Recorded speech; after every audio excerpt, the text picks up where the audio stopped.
QDN News. Acknowledgement of country.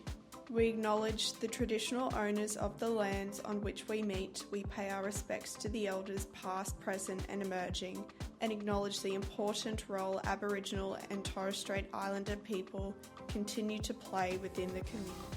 Acknowledgement for people with disability by Queenslanders with Disability Network.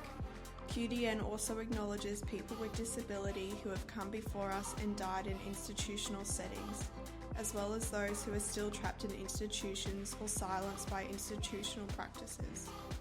We take on the responsibilities of being clear about the rights of all people with disability and, where necessary, speak in an informed and considered manner for those who cannot speak for themselves. Hello, I'm Michelle Moss and welcome to this week's QDN News update.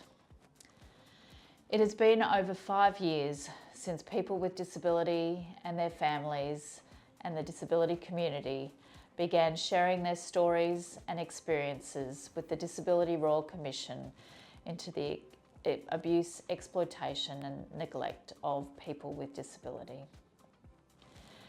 It has been a challenging but significant time for the disability community in knowing that there was a Royal Commission into looking at the experiences of people, the violence, the abuse, the exploitation and neglect that people with disability have experienced in their lives across the different services and systems who provide support.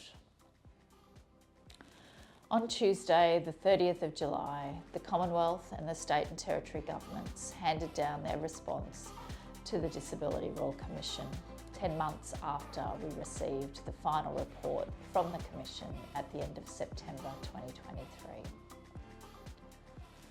We know that this has been a significant and challenging time for people with disability in hearing the response to the Royal Commission and the response to the recommendations.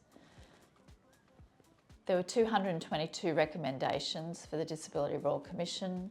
The Commonwealth have responded to accept 13 of those in full and 117 in principle of the 178 that the Commonwealth have responsibility for.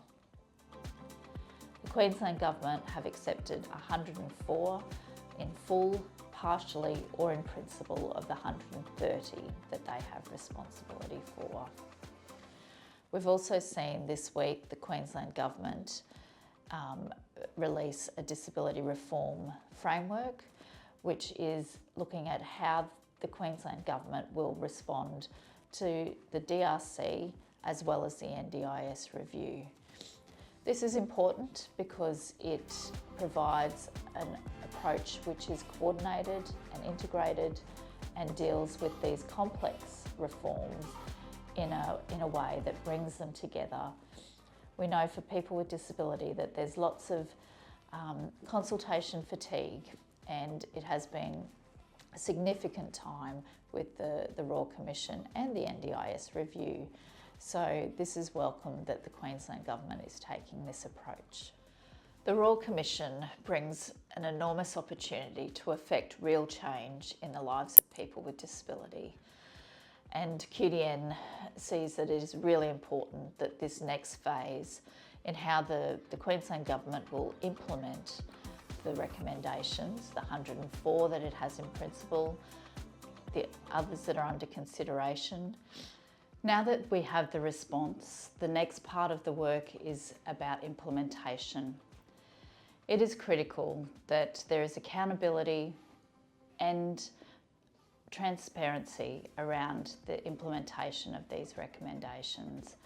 And for QDN, we want to make sure that people with disability have a seat at the table and that these are co-designed with people with disability. We need change and we need to see change occur. People have shared and invested a significant amount in this Disability Royal Commission, and we want to make sure that these reports are not gathering dust on the shelves and that they actually make a difference in the lives of people with disability to live that life free from abuse, violence, neglect and exploitation. You can connect in the links and find out more information for the Queensland Government response, the Disability Reform Framework, and as well as links to the Commonwealth Government. Thank you.